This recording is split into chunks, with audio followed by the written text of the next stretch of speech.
Here is the question from the unit first solution that boiling point of water at 750 mm Hg pressure means जो pure water है उसका जो boiling point है it is provided that is 99.68 degree Celsius. How much sucrose कितना solute जो है will be added या हम कितना ऐड करेंगे जिसका कि मॉलिक्यूलर मास भी प्रोवाइडेड है 342 ग्राम पर mole is to be added to 500 gram of water. जो वाटर है जो सॉल्वेंट है उसका मास हमें प्रोवाइडेड है that is the 500 gram such that it boils at 100 degree Celsius. So यहाँ पे जो चेंज इन बॉइलिंग टेम्परेचर है वो क्या हो जाएगा. How we will do this solution this question that is we are given क्या क्या है what are the things which are provided to us that is boiling point. Boiling point of pure water. Pure water का boiling point provided है कितना दिया हुआ है that is 99.68 degree Celsius. Now how much sucrose. Okay sucrose का molecular mass जो हमें चीज़ें दी हुई हैं उन्हें हम लिख लेंगे. Molar mass of sucrose. Sucrose क्या है यहाँ पे सॉल्यूट है दैट इज 342 ग्राम पर मोल. और क्या दिया है इज एडेड टू 500 ग्राम. हमें ना यहाँ पे मास ऑफ सॉल्वेंट भी दिया है that is 500 gram and kb is also provided. Constant boiling point constant is also given that is 0.52 kelvin kg per mole. Now what we have to be find out first the change in the boiling temperature. So how we will do कि 100 degree Celsius पे boil होगा water जब मैं sucrose add करूँगी. तो यहाँ पे हमें जो टीबी है means boiling after boiling point of the solution solvent का नहीं है सोल्यूशन का वो है that is the 100 degree Celsius यहाँ प्रोवाइडेड है.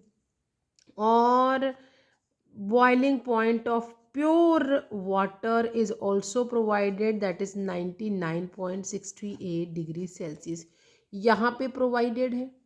सो इन जो हमें दोनों चीज़ें दी हैं then change in boiling point क्या हो जाएगा विच इज़ 100 माइनस 99.68 क्योंकि ये प्योर हमारा जो सॉल्वेंट है उसका है और this one is the solution का है. तो चेंज इन बॉइलिंग पॉइंट क्या हो जाएगा 100 minus 99 and what we will have हमारे पास क्या आ जाएगा जब इसे माइनस करेंगे दैट इज़ 100 माइनस 99.68 जिसे हम माइनस करेंगे तो 2 and 3 and zero and zero. तो हमारा जो चेंज इन बॉइलिंग है that boiling point that is 0.32 degree Celsius. Now we have to be know हमें पता होना चाहिए कि जो हमारा यहाँ पे रिलेशन होता है that is the change in boiling point equal to constant multiply with molality. इस रिलेशन को आप याद रखो बेटा.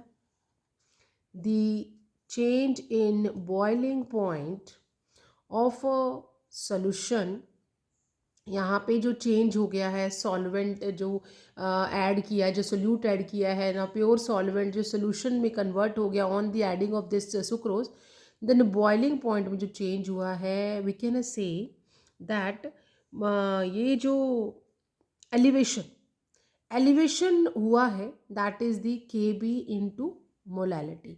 यहाँ पे ये कांस्टेंट है। और हाउ वी विल मोलैलिटी कैसे फाइंड आउट करते हैं, मोलैलिटी का क्या फॉर्मूला होता है, मोलैलिटी ये रिलेशन हमने यहाँ पे लिख दिया। मोलैलिटी क्या है, molality equal to that is number of moles of solute divided by mass of solution only solvent, mass of solvent in kg। सो यहाँ पे इन kg में हम क्या करेंगे, इसको मल्टीप्लाई कर देंगे 1000 की, क्योंकि यहाँ पे जब हम ग्राम से ग्राम के साथ लिखेगा ना, मास जो ग्राम में आया है, केजी करेंगे तो 1000 से हम डिवाइड करते हैं, जो कि यहाँ पे जाके मल्टीप्लाई हो जाएगा। तो ये number of moles of solute है। तो सोल्यूट के लिए हम क्या करेंगे, सोल्यूट लिखने के लिए बेटर आप यहाँ पे हल्का सा सोल्यूट इस तरह से मेंशन कर दो। ये रिलेशन है मोलैलिटी और number of moles of solute in a solution divide by mass of solvent in KG, यहाँ पे केजी में है एंड मल्टीप्लाई विद 1000। तो ये हमारा इस तरह से रिलेशन हो गया। अब क्या है, यहाँ पे जो number of moles of solute होते हैं इसे हम किस तरह से लिखते हैं, that is mass of solute divided by number of moles के लिख रही हूँ, मोलर मास ऑफ सॉल्यूट।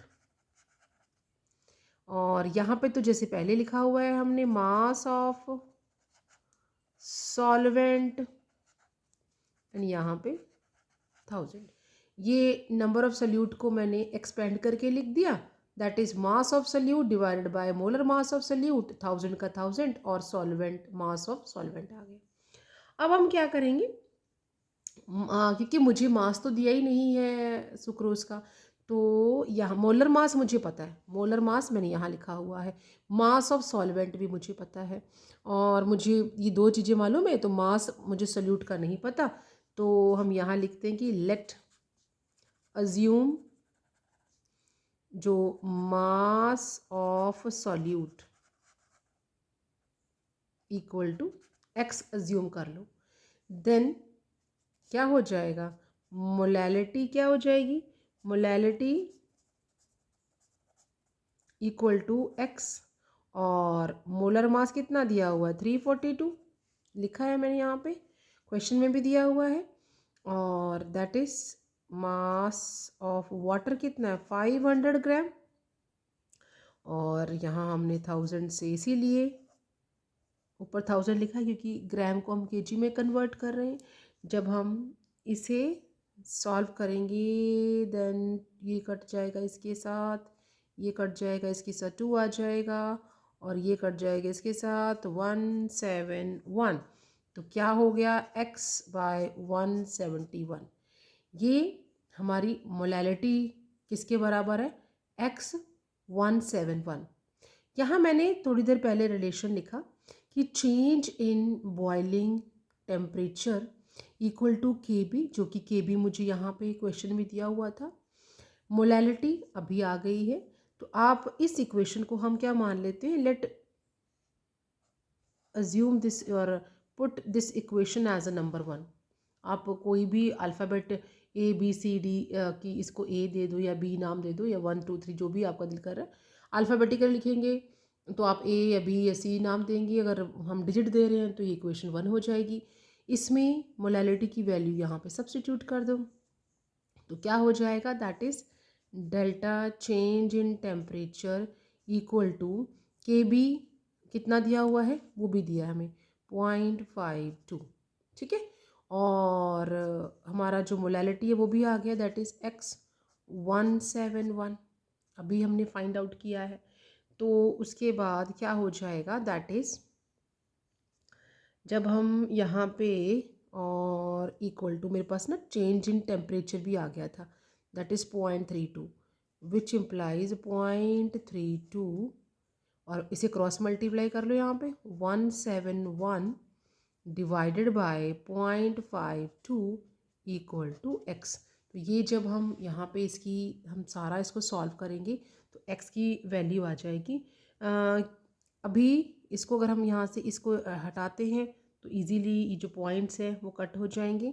और इसे जब हम सॉल्व करेंगे, क्योंकि मैं यहाँ पे आपको इस लेक्चर को और लेंथी नहीं बनाऊँगी, मैं इसे कैलकुलेटर की हेल्प से अभी सॉल्व करके इसका जो आंसर है दैट इज़ 105.323 ग्राम। तो इस तरह से जो मास है हमारा सॉल्यूट का, वो इस तरह से हम फाइंड आउट कर सकते हैं। ये वो रिलेशन है। आप इस रिलेशन को याद रखिए कि चेंज इन जो बॉइलिंग पॉइंट है that is the constant elevation, जो कांस्टेंट होता है elevation of boiling point and multiply with the molality. इस रिलेशन को हम यूज़ करके और मोलैलिटी क्या होती है हम लगा के इस तरह से सॉल्यूट का जो मास है वो निकाल सकते हैं। यही हमें बोला गया है। सेकेंड, इस क्वेश्चन का जो पार्ट है 3 मार्क क्वेश्चन है ये, that is state Henry law. Henry law को स्टेट करिए। हेनरी लॉ क्या कहते हैं?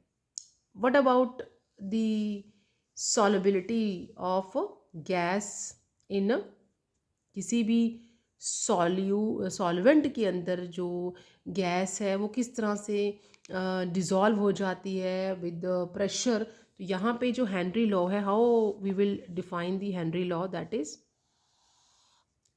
Henry law.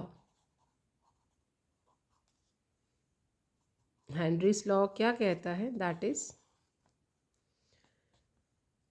It state that at constant temperature, क्या रखना है? Constant. At constant temperature the at constant temperature the solubility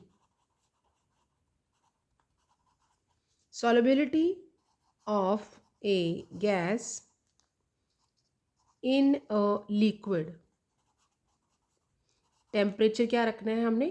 constant रखना है। The solubility of a gas in a liquid is directly proportional to, किसके proportional हो जाएगी? Directly proportional to the partial pressure of the gas present above the surface of a liquid or a solution। तो what it Henry law क्या कहता है कि जब भी कोई सोल्यूशन होता है या कोई लिक्विड होता है, उसके अंदर कितनी गैस डिजॉल्व होगी, ये डिपेंड करता है कि जो गैस वेपर फेस में है वो कितना प्रेशर एग्जर्ट कर रही है उसके ऊपर। That is the Henry law and temperature should be constant.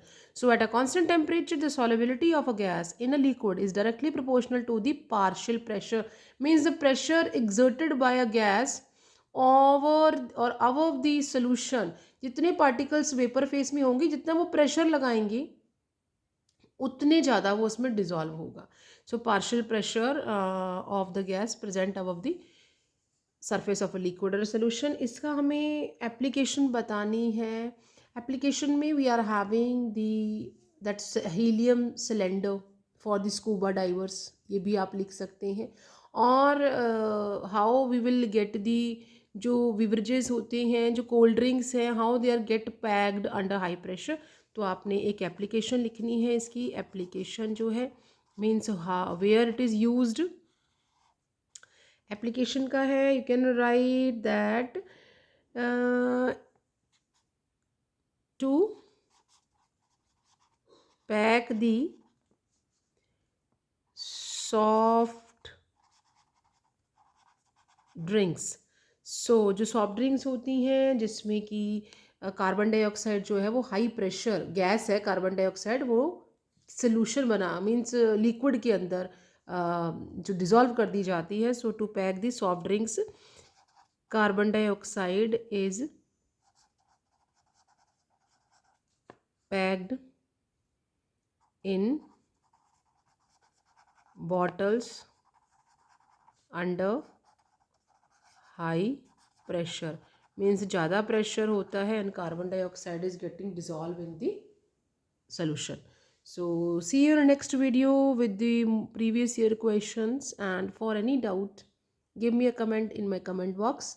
And if you like the video, please like it, and share the videos and subscribe my channel for the coming new updates.